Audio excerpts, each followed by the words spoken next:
They keep you 20, 30, 40, 50 years behind the times. That's what they do.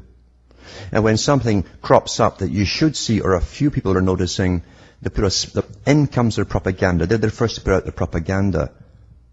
Like the noctilucent clouds that suddenly started appearing, and they try to tell you how far back they went, and they were not new at all, and all this rubbish. It was all rubbish. Always putting the spin on things so that you can tell an idiot, and there's lots of idiots out there.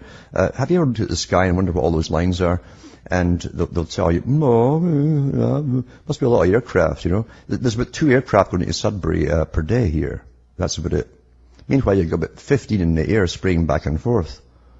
Well, I don't know. But they're gone. Most folk are gone, and you've got to accept that. Or you'll spend your life battering your head, trying to use your ego to dominate their ego until they admit you're right. That's a killer. Don't fall into that trap.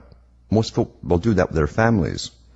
All you do is get kicked out, or they'll move off, or something like that. You can only use your time on people who are worthwhile to use it upon. Ones who are already asking questions. If they're asking questions, that means they're not quite so lobotomized as the rest. They have a bit of wildness there, of survivable capabilities.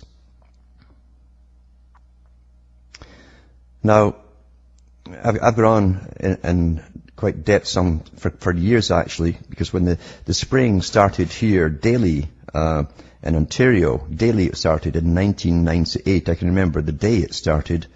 I couldn't believe it when I walked outside, and they were much lower at that time, doing heavy, long trails from horizon to horizon, and it literally was like a checkerboard, north, south, east, west.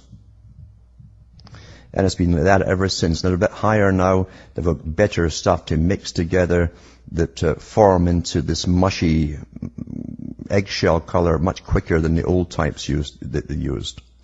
And they are adding to it with different things here and there. That's why your throat gets raspy or sore throats. That's why about 60% of the public get recurrent bronchitis now. They just don't know what causes it. That's why everyone's allergic to everything. They call it allergies. Well, no wonder you're being poisoned, folks. This article here sums up a lot of this. I'm going to read quite a lot of it tonight because it's well worth it, and it's got a lot in it. And it's not speculation. It's from government sources themselves. And it's from the Wise Up Journal. And it's from the 13th of April, 2010. Howard Hughes Company, the company's climate change fight, it says.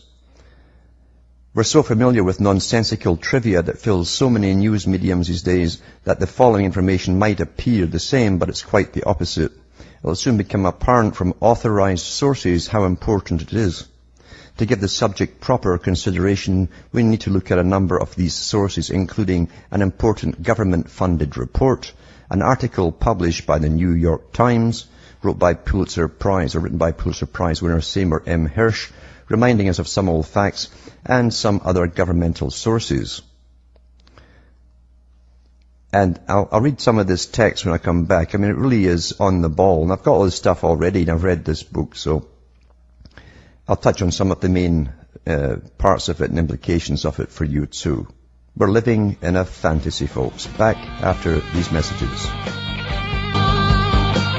Hi, folks. This is Alan Watt, and we're cutting through the matrix, reading an article from Wise Up on the spraying and the governmental sources that you can go to see, yep, they're doing it all right, and how they've gone about it up till this present time, and where they want to go with it. It says the text below is taken directly from the United States government patent site. The restricted for government-only domain.gov can be seen in the site's address.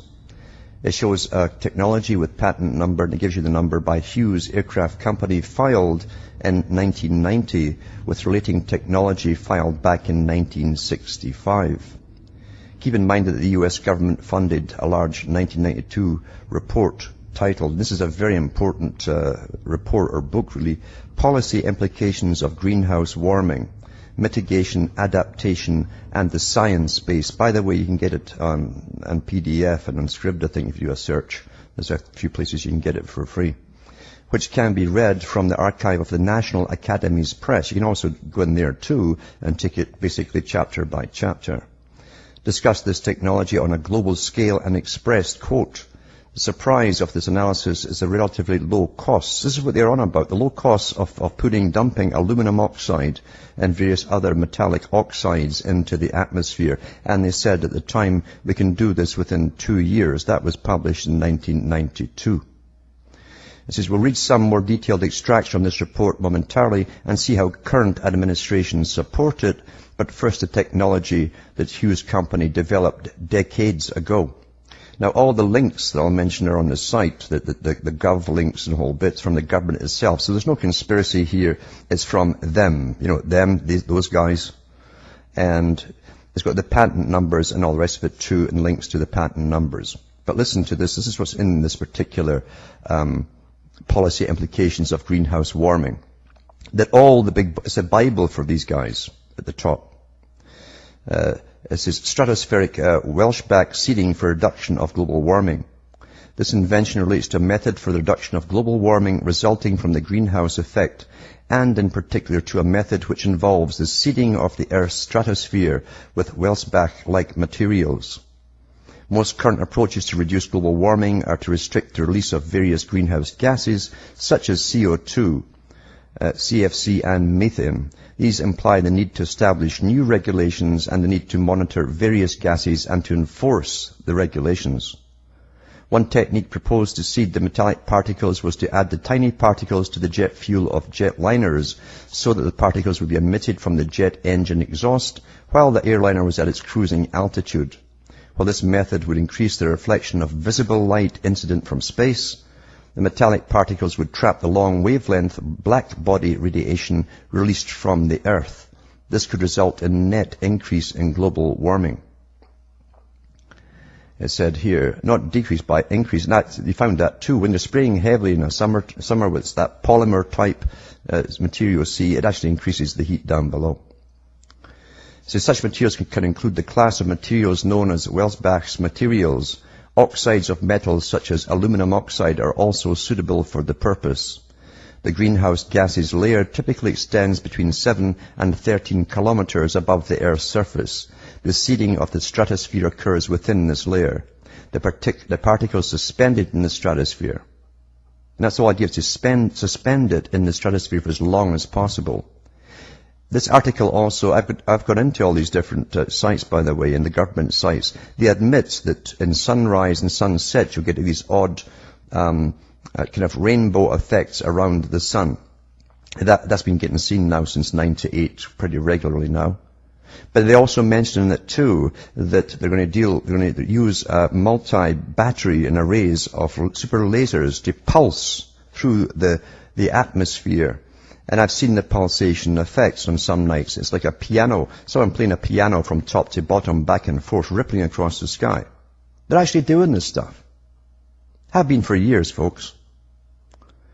To continue with this one here, it says here, it's presently believed that the particle sizes in the 10 to 100 micron range would be suitable for the seeding purposes. Larger particles would tend to settle to the Earth more quickly. By the way, they also use jet streams. That's why I get so much dumped on top of me here. It carries it all the way down, large carrying area, down to Buffalo and New York area. And it comes up. They also seed it heavily over Chicago area. The greenhouse gases are typically in the Earth's stratosphere at an altitude of 7 to 13 kilometers. This suggests that the particle seeding should be done at an altitude order of 10 kilometers and then be seeded by dispersal from seeding aircraft.